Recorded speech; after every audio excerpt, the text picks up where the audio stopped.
Before we begin, let me set the tone for this conversation, because the way we frame ideas matters just as much as the ideas themselves.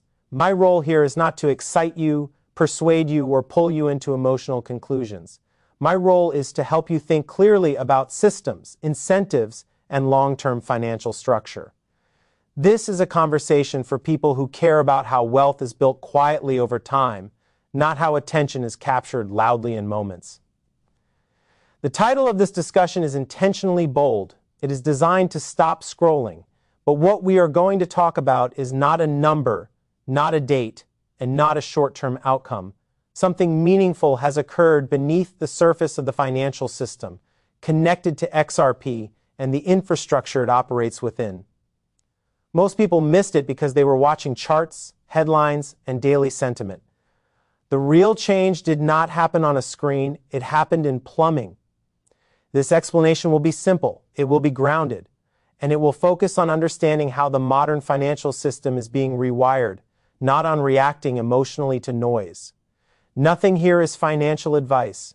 This is an educational analysis based on personal observation and system-level reasoning, offered to help you think more clearly, not to tell you what to do.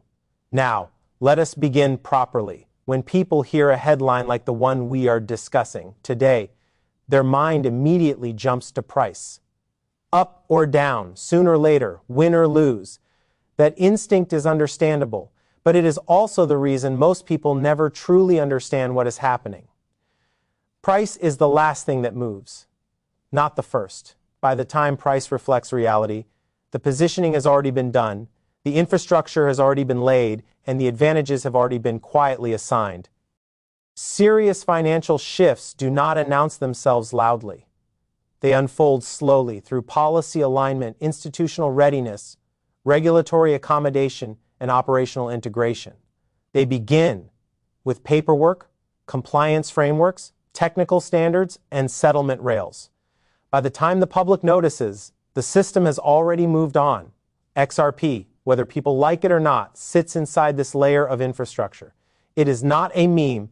It is not a culture token. It was not designed to entertain.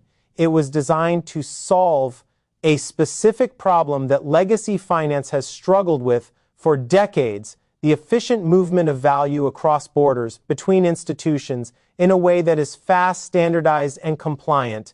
To understand why this matters, you need to step back from crypto entirely and look at how the global financial system actually works today. Money does not move the way most people think it does. When you send funds across borders, especially between banks, you are not sending money in real time. You are sending messages. Those messages travel through networks that were designed decades ago.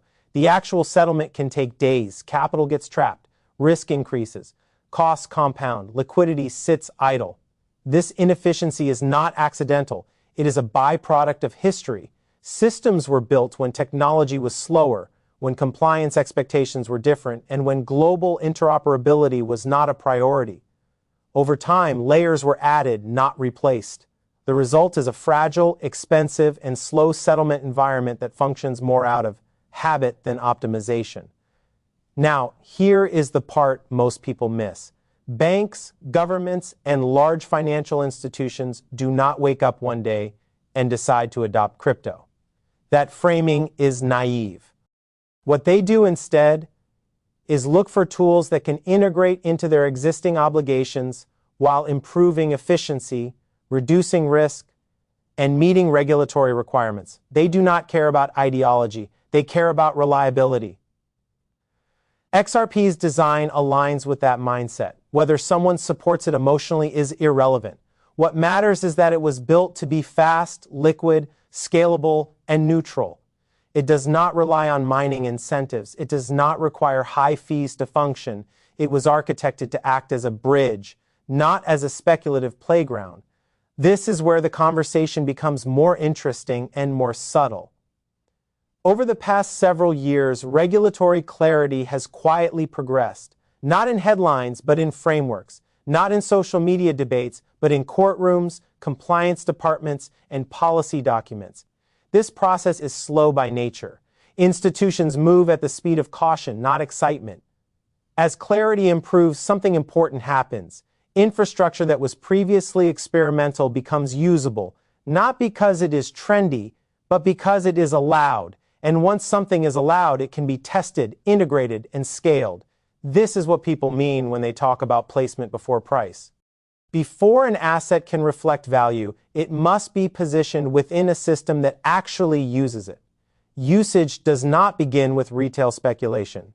It begins with pilots, corridors, limited volume, and quiet evaluation. It begins with risk managers asking boring questions and engineers solving boring problems. In financial markets, price is often treated as the starting point for understanding value.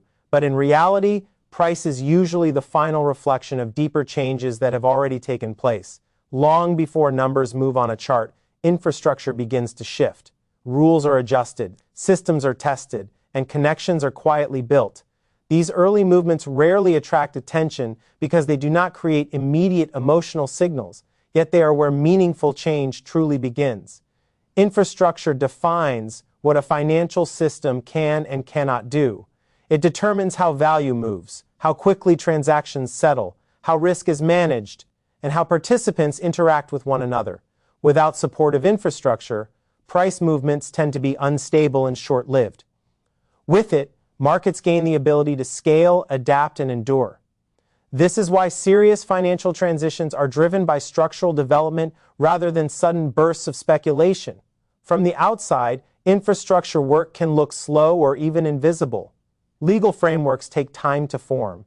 Technical standards require careful coordination. Institutions test systems quietly before committing meaningful volume. None of this shows up on price charts, but all of it shapes the environment in which future activity occurs. When infrastructure matures, price does not lead the process, it follows it. Investor psychology often struggles with this reality. Many people are conditioned to react to movement, not preparation. When prices are quiet, interest fades and confidence weakens. This creates a gap between perception and reality. The absence of price action is frequently misinterpreted as a lack of progress, even when underlying systems are becoming more capable and more aligned. Understanding that infrastructure moves first helps reduce emotional misinterpretation. It encourages observers to look for signs of readiness rather than signs of excitement. Instead of asking why price has not responded, a more useful question is whether the system is becoming more functional, more compliant, and more integrated over time. These changes tend to unfold gradually, but their impact is far more lasting. Long-term positioning depends on this perspective. It requires the ability to observe developments that do not offer immediate feedback. Institutions build for durability, not for headlines. Their timelines are measured in years, not days. Aligning one's thinking with that reality brings greater clarity and patience, even in uncertain environments. This approach does not eliminate risk or guarantee outcomes. Infrastructure can evolve in unexpected ways, and adoption is never assured. However, focusing on structure rather than price allows for a more grounded understanding of how financial systems actually change. It shifts attention away from noise and towards substance. In the broader context, history shows that the most important financial shifts were preceded by long periods of quiet preparation. Payment networks, market standards, and settlement systems all developed behind the scenes before becoming widely visible. Those who understood the infrastructure early were better equipped to interpret what followed. In the end, recognizing that infrastructure moves before price fosters a calmer, more disciplined mindset. It helps separate signal from distraction and reduces the urge to react impulsively. By prioritizing understanding over immediacy, observers can maintain patience, preserve clarity, and hold a long-term perspective, while meaningful systems continue to take shape. When discussing XRP, it is useful to separate two forces that are often confused in financial markets: attention and utility. Attention is visible, emotional, and fast-moving. It thrives on headlines, narratives, and constant stimulation. Utility, by contrast, is quiet, functional, and persistent. It focuses on whether a system actually works, whether it solves a real problem, and whether it can operate reliably over time. These two forces rarely move together, and understanding their difference is essential for clear thinking. XRP was designed with utility in mind rather than attention. Its purpose is not to attract continuous public discussion or cultural excitement. Instead, it was created to function within the mechanics of financial infrastructure, particularly in areas where speed, liquidity, and consistency matter. Systems that move value between institutions do not need popularity, they need predictability. They must perform the same way under normal conditions and under stress. From an institutional perspective, usefulness is measured by reliability, not by visibility. This distinction explains why periods of low attention do not necessarily indicate declining relevance. In many cases, attention fades precisely when systems move from public experimentation to private evaluation. Institutions test quietly. They assess risk, compliance, and operational fit. These activities rarely generate headlines, but they are far more important for long-term integration than public enthusiasm. Investor psychology often struggles with this dynamic. Many participants associate success with constant discussion and rapid feedback. When an asset or network is not trending, uncertainty grows. Silence is interpreted as failure rather than as a natural phase of development. This reaction is emotional, not analytical. It reflects a preference for stimulation over understanding. Utility-driven systems mature differently than attention-driven assets. They expand through incremental adoption, corridor by corridor, use case by use case.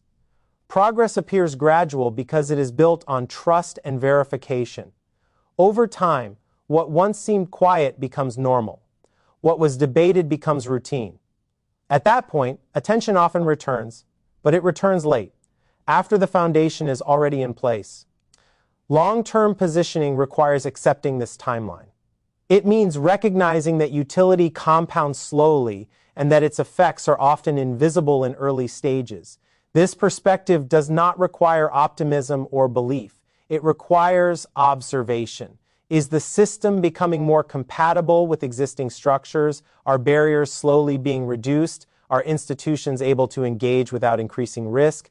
These are the questions that matter when evaluating utility. Focusing on utility rather than attention also helps stabilize emotions. It reduces the urge to react to every narrative shift or moment of silence. It encourages patience and reinforces the idea that not all progress is meant to be seen in real time. Understanding grows from studying function, not from following noise. This approach does not promise outcomes or remove uncertainty. Utility creates possibility, not guarantees, but possibility grounded in real-world function is more durable than momentum driven by attention alone. Over time, this mindset supports clearer judgment and steadier expectations. In the broader view, financial systems evolve through usefulness, not popularity. Tools that solve real problems gradually earn their place, often without celebration. By keeping focus on utility rather than attention, observers can remain calm, informed, and grounded. Patience allows EMS to mature. Clarity prevents emotional distortion, and a long-term perspective keeps understanding aligned with how real financial infrastructure develops. In financial markets, predictions often receive more attention than understanding. Numbers, timelines, and confident forecasts create a sense of certainty, even when that certainty is fragile. People are naturally drawn to predictions because they promise direction in an environment that feels uncertain. Yet history shows that predictions are rarely what determine long-term outcomes. What matters far more is clarity about how systems function and thoughtful positioning within those systems over time. Clarity begins with understanding structure rather than outcomes. It means learning how financial networks operate, how rules are formed, and how incentives guide behavior. When clarity is strong, there is less need to rely on forecasts, because decisions are grounded in context rather than hope. Instead of asking what will happen next, attention shifts to what is changing beneath the surface and why those changes matter. Positioning grows naturally out of clarity. It is not about trying to anticipate short-term movements or perfect timing. It is about recognizing where an asset, technology, or system fits within a broader framework and how that framework is evolving. Long-term positioning considers readiness, alignment, and durability. It acknowledges that meaningful shifts often take time to materialize, and that early stages can feel uncertain or uneventful. Investor psychology frequently resists this approach. Predictions provide emotional comfort. They offer a clear story and a defined expectation. When predictions fail, disappointment and defensiveness often follow. This cycle can lead to reactive behavior and constant repositioning, which increases stress and reduces consistency. Clarity, by contrast, does not promise outcomes, but it reduces emotional pressure. It allows individuals to remain steady even when markets are quiet or unpredictable. Focusing on positioning rather than prediction also changes how information is evaluated. Instead of reacting to every new headline or narrative shift, attention is directed toward structural signals. Are rules becoming clearer? Is infrastructure maturing? Are institutions preparing quietly rather than reacting publicly? These signals rarely produce immediate feedback, but they are far more relevant to long-term development. This perspective does not eliminate uncertainty. Financial systems remain complex and outcomes can never be fully controlled. However, clarity provides a framework for navigating uncertainty without becoming overwhelmed by it. It replaces the desire for certainty with a commitment to understanding. Over time, this commitment leads to better judgment and greater resilience. Another important benefit of this mindset is patience. When positioning is based on structure rather than prediction, time becomes an ally rather than a source of anxiety. Progress is measured by alignment and readiness, not by daily movement.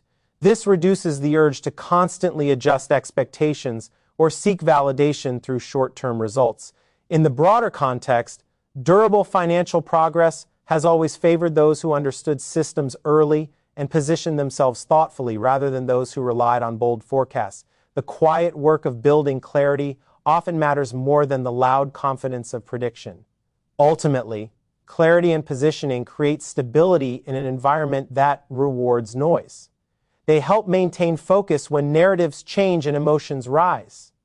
By prioritizing understanding over forecasting, individuals can remain patient, think clearly, and hold a long-term perspective while financial systems evolve at their own pace. In institutional finance, patience and process are not weaknesses, they are necessities. Large financial organizations operate under responsibilities that go far beyond short-term performance. They manage risk for millions of participants, comply with layered regulations, and maintain systems that must function reliably under all conditions. As a result, their decision-making is structured, cautious, and deliberate by design. Institutions rarely act on impulse. When evaluating new technologies or financial mechanisms, they move through a series of defined steps. These steps include research, controlled testing, legal review, compliance assessment, and operational integration. Each stage exists to reduce uncertainty and prevent systemic disruption. Progress through this process can appear slow to outside observers, but that slowness reflects discipline, not hesitation. This approach contrasts sharply with the psychology common in retail markets, where speed and visibility are often rewarded. Individuals are exposed to constant information and are encouraged to respond quickly. When institutions do not move at the same pace, frustration can arise. Silence is mistaken for disinterest. Deliberation is misread as resistance. In reality, institutions simply operate on a different timeline, one shaped by accountability rather than emotion, understanding. This difference is essential for interpreting long-term developments. Institutional adoption does not begin with public announcements or dramatic shifts. It begins quietly, with internal discussions and limited pilots. Systems are tested under constrained conditions before any broader use is considered. These activities are not designed to attract attention, they are designed to ensure stability. From a systems perspective, patience allows for proper alignment. Legal frameworks must support EW processes. Technical standards must be compatible with existing infrastructure. Risk models must account for edge cases and stress scenarios. Rushing any of these steps increases the chance of failure, which is unacceptable at scale. This is why institutions prefer gradual integration over sudden change. Investor psychology often struggles with this reality because it seeks immediate feedback. When progress is not visible, uncertainty grows. This emotional response can lead to misinterpretation of normal institutional behavior. Recognizing that patience is part of the process helps reduce this distortion. It encourages observers to focus on readiness rather than speed. Long-term positioning aligns naturally with institutional timelines. It involves understanding where a system sits within its development cycle and what remains to be addressed. Instead of asking when something will happen, a more productive question is what must happen first. This shift in thinking fosters clarity and reduces emotional pressure. None of this implies guaranteed outcomes. Institutions reassess, change priorities, and adapt to new information. Patience does not ensure success, it ensures responsibility, but systems built responsibly tend to be more durable than those built quickly. In the broader view, financial history shows that lasting infrastructure is shaped by careful planning, not urgency. Those who understand institutional processes are less likely to be unsettled by periods of quiet or delay. They recognize that meaningful progress often unfolds slowly, out of public view. By appreciating the role of patience and process, observers can maintain a steadier perspective. They can interpret silence more accurately, manage expectations more effectively, and avoid reactive thinking. Over time, this mindset supports clearer understanding, emotional balance, and a long-term perspective grounded in how real financial systems evolve.